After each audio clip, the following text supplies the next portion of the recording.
Hello friends. अब आपको पता है कि दिसंबर आ चुका है and we are going to do the lot of preparation for examination. तो मुझे भी लगा कि अपनी रिवीजन भी की जाए, एक वीडियो भी बनाई जाए। तो रिवीजन के लिए हमारे पास आज जो चैप्टर है वो है यूनिट 8 और ये सिलेबस है हमारा NES 102। और आज हमारा जो टॉपिक है वो है प्ले।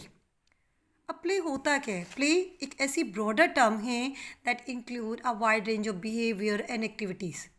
क्योंकि जब हम बहुत सारा प्ले करते हैं that include a lots of activities, physical activities, mental activities. Now what should be the play? The very most important question of this chapter, play होता क्या है? प्ले एक ऐसी एक्टिविटी है जो डिपेंड करता है, किस चीज़ पर डिपेंड करता है? The child is doing with his और हर विल और somebody इज़ फोर्सिंग। जो फन है, इंजॉयमेंट है, एक प्ले की मेन एक्टिविटीज़ है। क्योंकि जो एक प्ले है वो तभी तक इंजॉयमेंट रहेगा जब तक वो आपको इंजॉयमेंट प्रोवाइड नहीं करता। और एक जो वर्क जो होता है वो हमेशा एक प्ले के साथ स्टार्ट किया जाता है और इसका फाइनल रिजल्ट क्या होगा? Final result always give you the enjoyment. You can observe a lot of boys and children कि जो बॉयज़ होंगे, इवन आपने बहुत सारे बच्चों को देखा होगा, चिल्ड्रन को देखा होगा। In the children specially the boy, कि जो बॉयज़ जो होंगे उनको किसके साथ प्ले करना पसंद होता है? They wants to play with the guns, running or chasing the games. Even we can take the example of the girls. Girls को क्या करना पसंद होता है? They always copy the mother. तो they want to make the chapatis and even the seamen. जो father अगर for example father एक कारपेंटर है तो बच्चे को भी क्या पसंद होता है कि जो उसका टूल है हैमर है, this is toy, this is also a tool for a boy. और एक जो प्ले होगा उसके अंदर रिस्क या थ्रेटनिंग की सिचुएशन होती है तो इस सिचुएशन में उस प्ले को प्ले नहीं कहा जाएगा। क्योंकि हमेशा इसका जो फाइनल रिजल्ट जो होता है वो जस्ट एक एक्टिविटीज़ होता है जो डिपेंड करता है आपकी सक्सेस के ऊपर, आपकी परफॉर्मेंस के ऊपर। Now the next topic of this chapter कि how do the children play. We are having so many types of play from the beginning to end. कि अगर मैं जो एक छोटे बच्चे का एग्जाम्पल लूँ जिसकी just age up to the 2 years है, आप उस बच्चे को किस तरीके का गेम करना पसंद होता है? Without any reference, he want to just play, enjoy his own activities. और इस एक्टिविटीज़ में जो सिंपल सी उसकी जो इंटरेक्शन होती है वो क्या इंटरेक्शन होती है? बार बार वही रिपीटेटिव एक्शन करना। तो this type of play is known as the solitary play. अब एक जो बच्चा 2 से 3 ईयर या 3.5 ईयर का हुआ है, it at this time period the child just like to play the game of the parallel. अब इसको कहा जाता है पैलर प्ले। 3.5 to 4 ईयर जब बच्चा प्ले करता है और इस एज के अंदर बच्चा कुछ मटेरियल के साथ प्ले करता है, उन मटेरियल से चीज़ों को एसोशिएट करता है, तो this play is known as associative play. After that 3 year we are having the 4 and 4.5 year. अब 4 and 4.5 ईयर में क्या होता है? बच्चा कुछ cooperation with the other games को प्ले करता है। फॉर एग्जांपल कि जो एक बॉय जो होते हैं play the role of father and एक गर्ल जो होती है that play the role of a mother. तो this play is known as cooperative play. And up to the age of 7 year the child is having some imagination, वो कुछ imagination का use करेगा, तो this is known as imaginative play. For example वो अगर वो home family, house family खेल रहा है तो वहाँ पर वो अपनी इमेजिनेशन को यूज़ करेगा। अगर टीचर स्टूडेंट है तो अपनी इमेजिनेशन से टीचर बनाए तो स्टूडेंट को अज्यूम करेगा, पढ़ाना स्टार्ट करें। द सेम है डॉक्टर एंड पेशेंट। तो in this time period they are playing the role of different.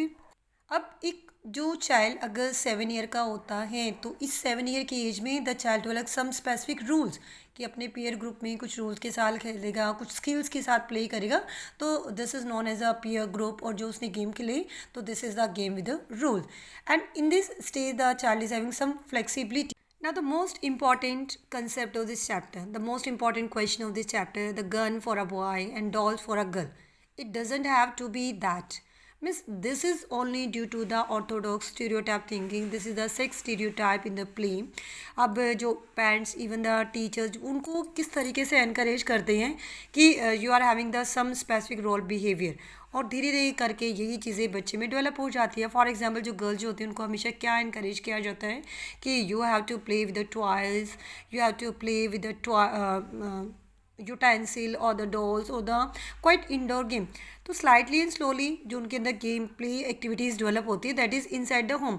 और बॉयज़ को किस तरीके से एनकरेज किया जाता है to interact with the society, to move on the homes even with the other some physical hard work. Means this sex stereotype play an important role in the play activities.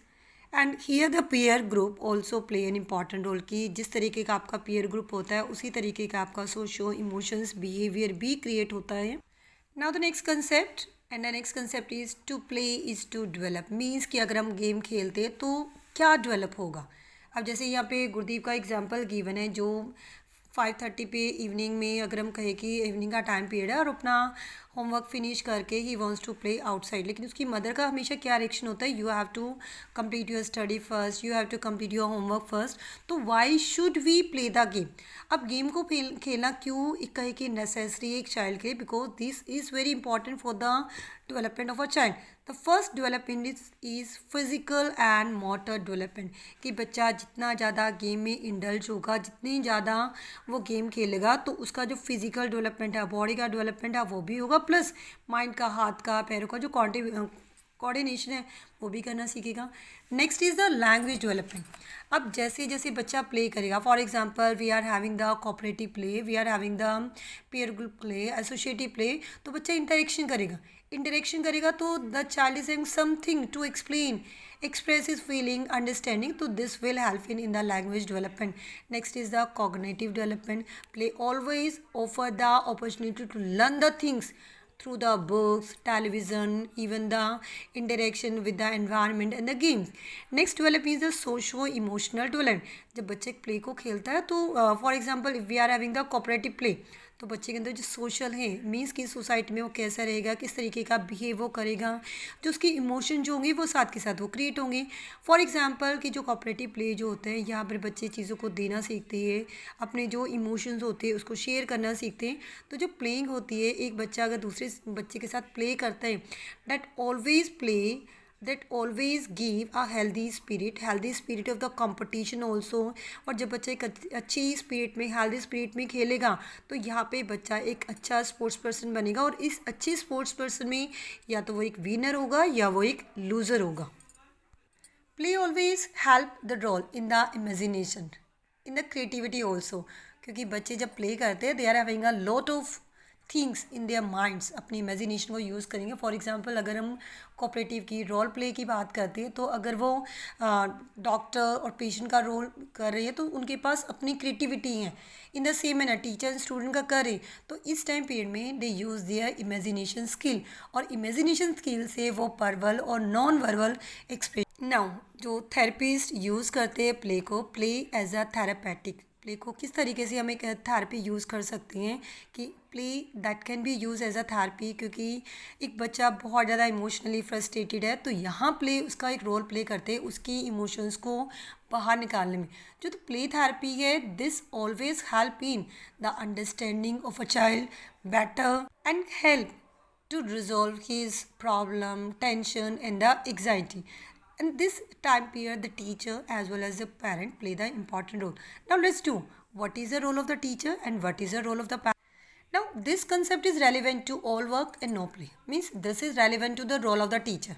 Okay, most of the time we have seen the homework that is given in the children diary कि they are having a lot of work, और जब उनके पास बहुत सारा work होता है it means they are not having any specific time period to play outside.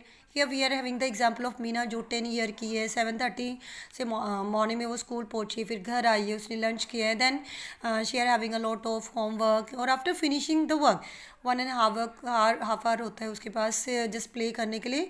और जब उसका वर्क फिनिश नहीं होता means the child is not having any time to play, और समाउ तो वो अपना जो टीवी है, टेलीविज़न है, उसको देखना भी मिस कर देती हैं। तो यहाँ अगर हम बात करते हैं all work and no play का मीन्स क्या होगा कि अगर चिल्ड्रन के पास अगर होमवर्क है तो यहाँ जो होमवर्क है यहाँ टीचर ने किस तरीके से देना, प्ले एंड लर्न, कि जो भी उसको होमवर्क दिया जाए that must based on some play therapy, that always based on the chalk and talk method, कि यहाँ जो इंटरेक्शन होगी वो टू वे इंटरेक्शन होगी। अगर किसी भी चीज़ की यहाँ पर लैकिंग हो, it means that always having some lacking in the interaction. Now what a teacher can do, अब टीचर ने सबसे पहले क्या करना है, फर्स्टली द होमवर्क, क्योंकि जो होमवर्क जो होते हैं वो हमेशा क्या रिफ्लेक्ट करते हैं चिल्ड्रन के ऊपर कि how much time the child is going to spend. अगर उसके पास लोड्स ऑफ वर्क होगा, loads of work it mean the child is having the substantial chunk of the time just doing the homework, तो teacher ने क्या एक mainly role play करना है। तो स्पेसिफिक जो भी इसका टाइम शेड्यूल है, पूरा जो 1 वीक का टाइम शेड्यूल है, at least 1 period that can be the free period also, that can be the game period also. और इस गेम पीरियड में जो टीचर है that always focus on the outdoor game. Another, जब अगर बच्चे को एनकरेज कर रहा है टीचर आउटडोर गेम्स के लिए, that always helpful in the sports competition. और यहाँ पे अथॉरिटी जो स्कूल अथॉरिटीज़ होगी उनका सबसे बड़ा रोल होगा कि बच्चों के लिए जो नए नए गेम इक्विपमेंट है उनको प्ले किया जाएगा, उनको एनकरेज किया जाएगा।